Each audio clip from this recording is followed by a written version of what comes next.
Okay, personal note here. I'm actually filming this just after I filmed the closing for the project.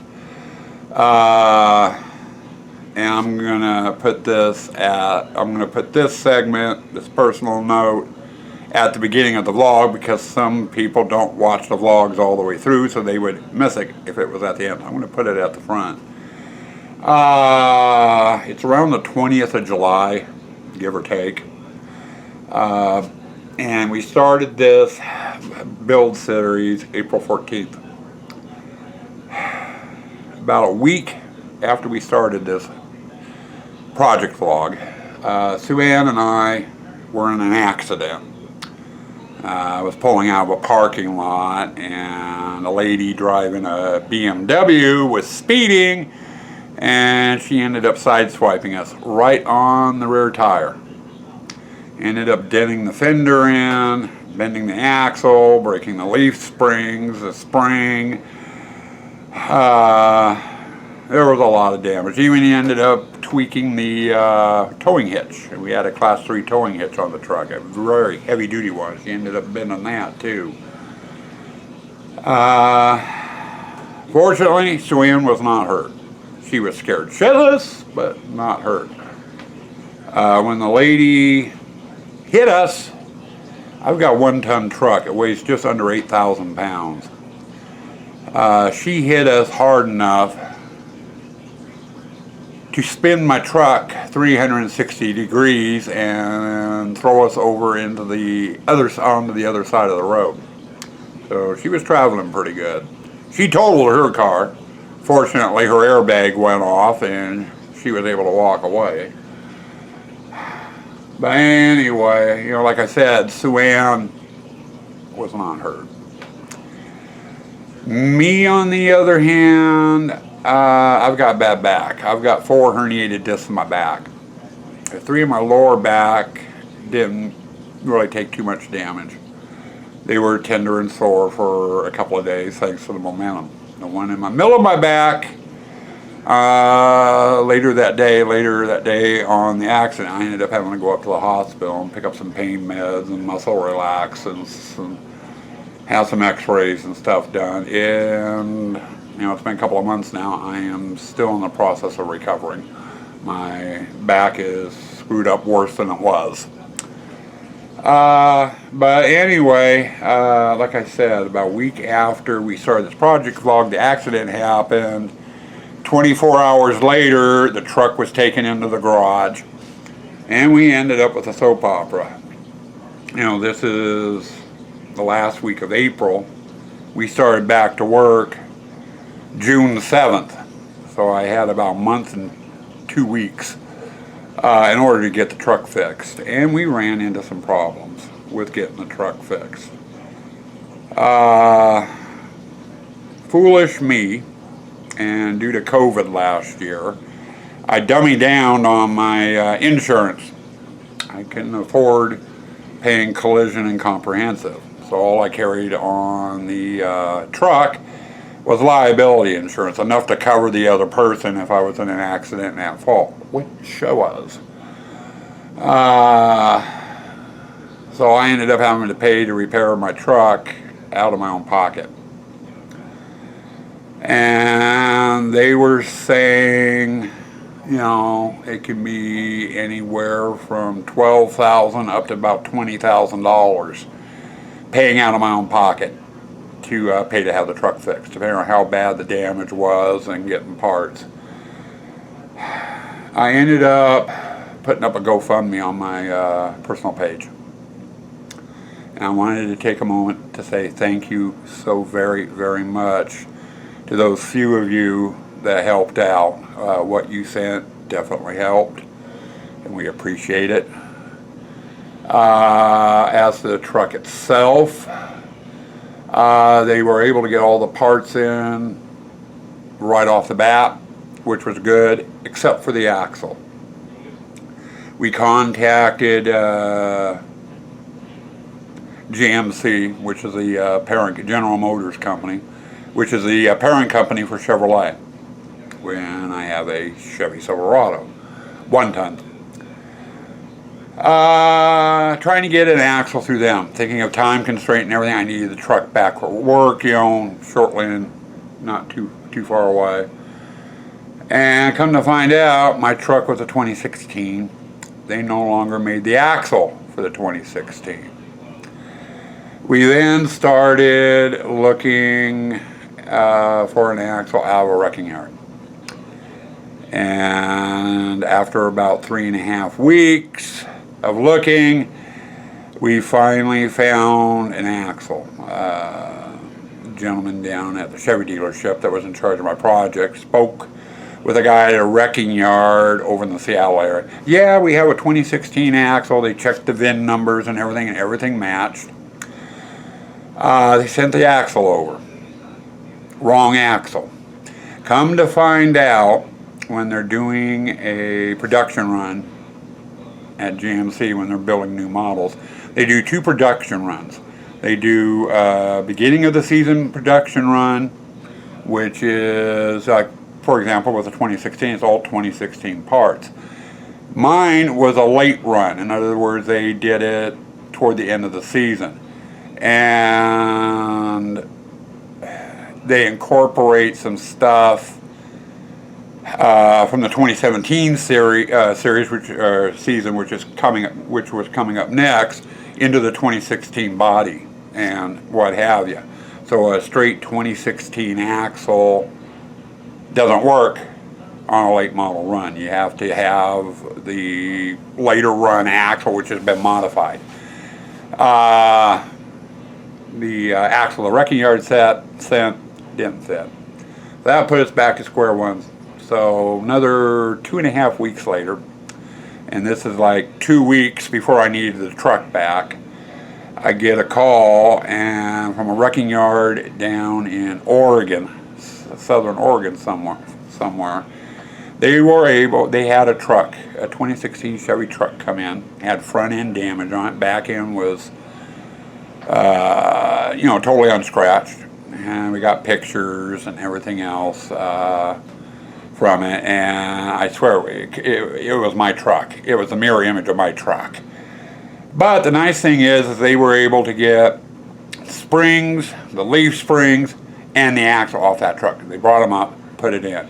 Ended up saving me a crap ton of money getting them that way, because they came off used. They weren't brand new parts, they were used parts, so that saved me a ton of money. They got the work done on the truck, put a rush on it, and I ended up getting the truck back like 4 days before I needed it, to go out of town on work. If we hadn't gotten the truck back, my season this year with the selling the produce at the farmers markets would have been screwed.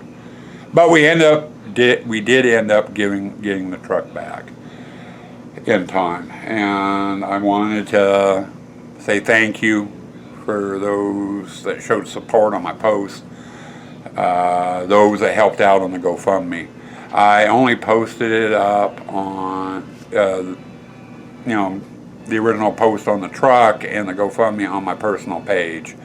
I didn't post it in any of the Halloween forums or Halloween groups I belong to on Facebook, because it really wasn't Halloween related. And, showing some courtesy and manners to everybody. I, didn't want to flood 15 different groups with, personal crap.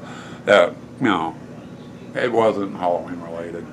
But anyway, I wanted to say thank you. Now I'm going to let you go.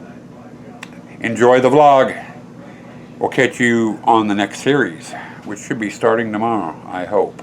Okay, hello people. Figure we'd open up the vlog with Kaylee. So we had Kaylee in the vlog. Getting ready to start a new vlog, or actually not getting ready to. We are starting a new vlog.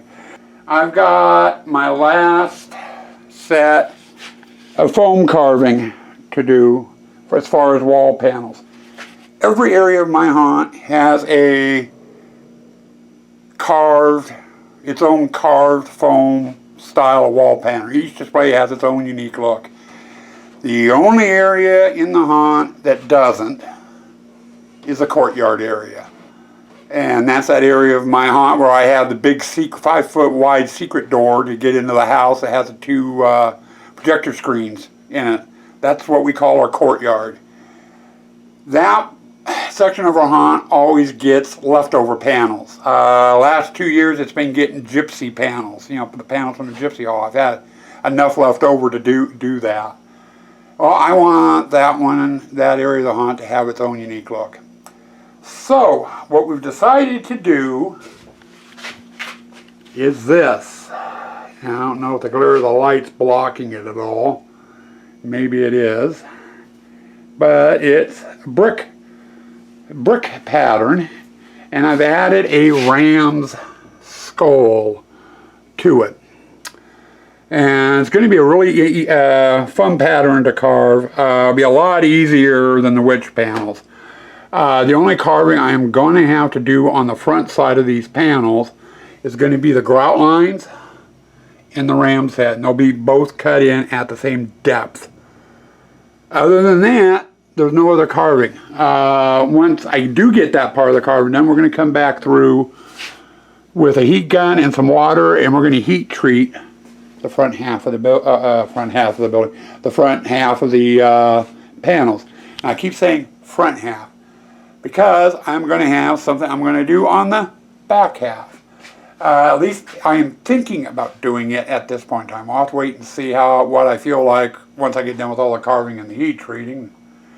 But I am thinking of doing a step that I did over in the chain hallway. The chain hallway is the only display that has LED lights embedded into the foam. And I'm thinking about doing that with these. I was thinking maybe on the ram skulls here of embedding 2 LEDs for eyes right through here. And that would be the only lights I add in that area of the haunt, other than the projections and stuff. But, you know, it's something I'm thinking about, you know, and it's a lot of work. You know, I've got to carve, heat treats, you know, do any sanding, painting I need to do on the foam. Then I've got to come back through and wire up LEDs and get LEDs installed into them. And now that takes some work. I'm getting the itch to mess around with LEDs. So we will be adding, I'm pretty sure we're going to be adding LEDs to these wall panels. And that's our project. I have no idea how long this is going to take. So I know it's not something where I'm going to sit down here and work for another hour or 2 tonight and then publish the vlog tomorrow because the project's done. It's going to take a couple of weeks to do this, I think. Okay, I wanted to touch on layout before I got very much further into it. I'm actually almost done. I got this panel and one more to do, and I'll have layout done, and we'll be into carving. As usual, the panels have been pre-cut. They're 2 foot wide by about 7 foot tall, which is the height of my wall frames. Now, to get the pattern on there, it's simply a ruler and a stencil that I've created. I'm doing a brick pattern on here, and the first panel I did was a sample pattern, I guess you could call it. I wasn't sure how big I wanted the bricks or the box, and originally I started out going from this line to this line at a spacing on at 12 inches and the box at 12 inches, which ended up leaving me one row of brick at the bottom, and I didn't like that. I wanted it more centered, even, I guess, across the panel. So I messed around with it on a piece of scrap foam and ended up settling at 9 inches. In other words, from here to here is 9 inches with a 1/4 inch grout line, and then 9 inches from here to here in the next grout line.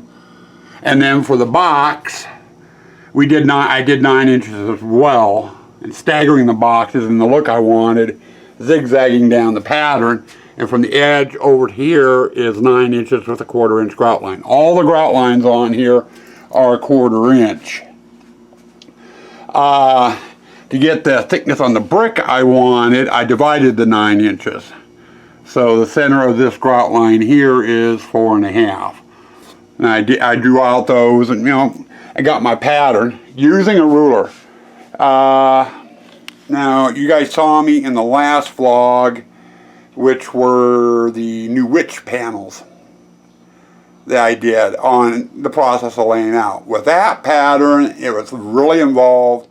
Took about 45 minutes or so to do.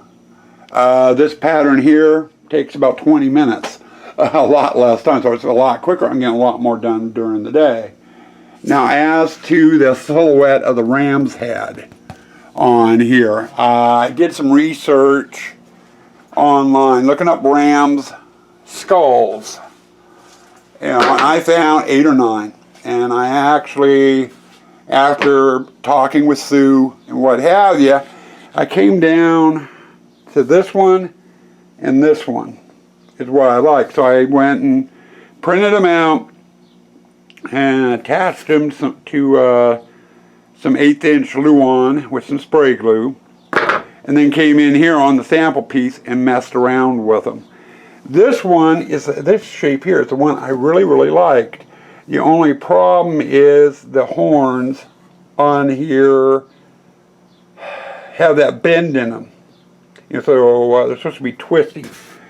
Problem is, I'm not planning on doing any real detail work as far as the skull itself on the pattern, so it would end up looking weird right there with the horns. It just didn't look right.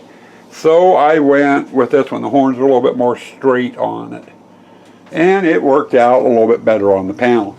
But anyway, after I got all the brick sketched out and everything, I went and centered the skulls in the boxes and just sketched those out by running a Sharpie around the outside edge, and that does the trick. So that's basically how I'm laying out this pattern. It's basically how I lay out all my patterns on all my foam panels.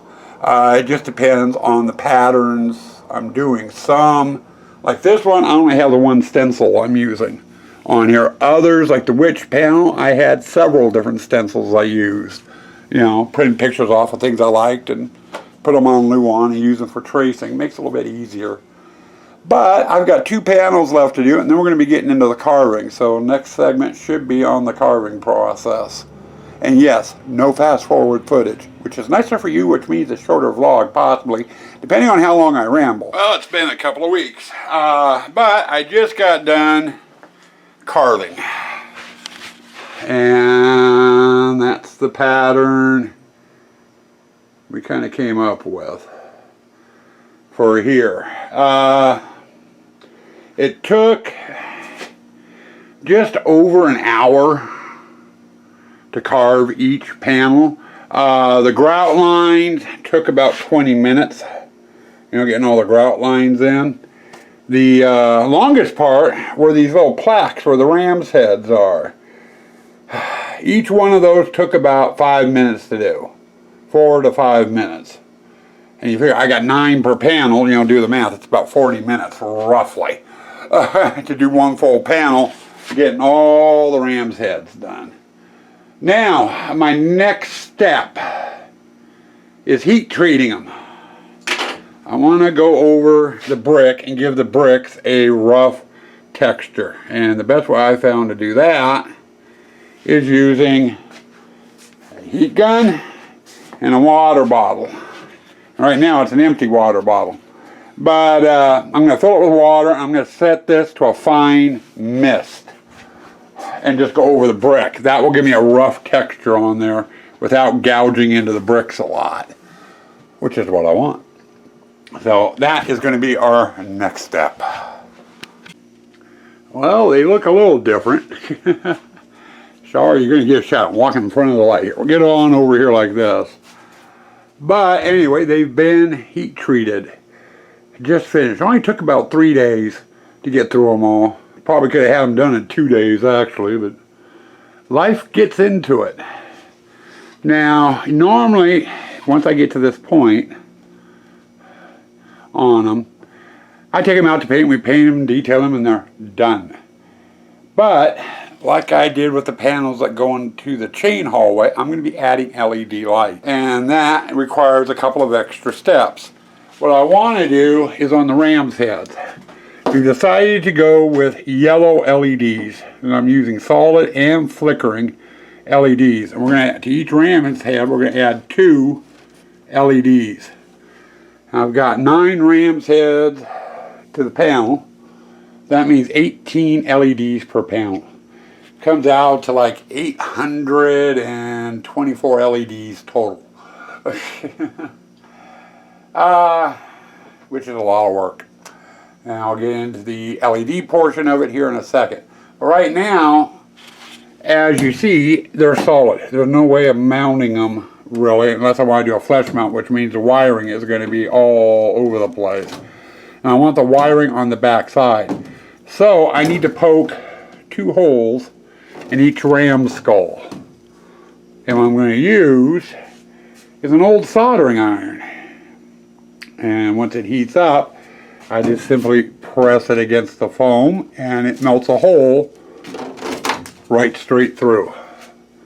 And then on the back side, I'm going to have to carve a channel in order to hide the wires. So the wires are embedded in the foam. Which means after I get the holes done, I got to lay out the channel and carve the channel. But that will be our next step. It is time to melt things a little bit. Well, good morning. It's about 6:30 in the morning. It's on a Friday. We're getting ready to go down and pick up produce here in about an hour or so. You know, for our farmers markets. But I figured I'd show you where I've gotten on the project. We've gotten all the base carving done on the project, and I've come in here like I showed you with the old soldering iron, and I've punched the holes in all the ram's heads on every panel for the LEDs. I then went through them all, flipped them over in the back, and carved this in. These squares are the back side of the ram set. That's where the wires for the LEDs are going to be showing through. And this is where I'm going to be making my connections to the line for power. I've also cut a groove in the panel, dissecting the boxes all the way up to the top for running the wires. When I'm doing this, I could just mount the wires flush to the foam, but when we're putting them in the storage and stuff, the wires will be getting snagged and connections could be getting ripped out. So I want to embed them in the foam. And I have a way of sealing them into the foam, and I'll show you that when I get there. For right now though, before I can start doing the LEDs, I've got to get the panels painted. So I'm just in the process of moving them out into the shop so I can start the paint process. We're going to shoot a primer coat of white on all the panels, and then come in and shoot light gray color on the full panels. Then we'll be moving them back in here into the basement, and the rest of the paint on it will be done by brush. We're going to have a black color for the grout lines. Let's see where we have a little bit more light. The back part of where the ram sits is going to be a little bit darker gray, and then the ram's heads itself we're going to do in a gold color. I figure the gold would go more with the yellow LEDs that we're going to be using in the for the eyes. So there is going to be a lot of brush work to do on these. I could use my little airbrush and shoot in the black and the dark gray, but then it's going back through the light gray and touching up all the light gray, because you always have a lot of spillage with the or overspray from the doing the little airbrush. So I'm just going to save some work, save some paint, and do it by hand, which means it's going to take more time. We're into it here. Painting is done. Finished. And I got one touch up. I dinged the panel setting it up. But that is what the pattern looks like. Now I've got enough panels made up I've effectively done 40 of these panels plus 12 1-foot panels. And my courtyard uses about 20, about half of that. So I've got a bunch of extra. I'm thinking we're going to use whatever we have extra to do our exit hall. So it has, or the entrance, one of the two. So it has a little bit different look. I normally use whatever I have left over after setting up the haunt to do the panels. Do the panels in the exit hall. I think we're going to use these for both the courtyard and the exit. So not too bad. Now our next step, or what would be our next step, would be over here on the LEDs, which I've got to get installed. I took about a week and a half off here about a month ago from working on the panels to solder up the LEDs. And there's around just over 800 LEDs. And I've got flickering yellow and yellow. And during carving and before painting, we went through and we got the channel set up on the back of the panels.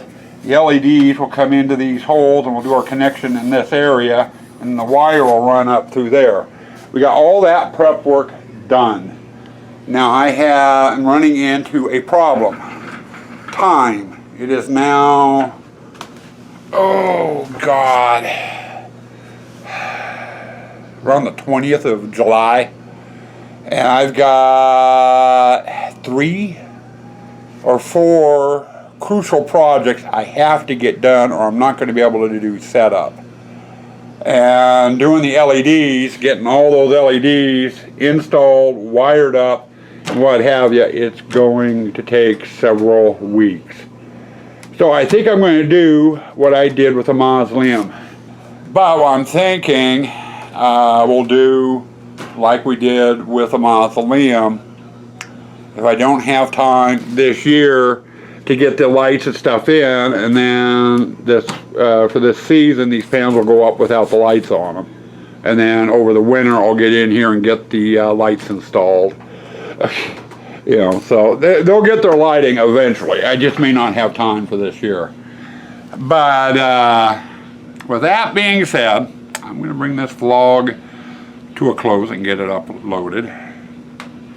It's been several months since I've done anything, and normally by now you're getting a vlog just about every week from me. And yeah, I think the last vlog I put up was back April sometime. So it's been a while. So I'm going to bring this vlog to a close. We'll have another prop build vlog up here in a week or two probably. So stay spooky. Stay toxic.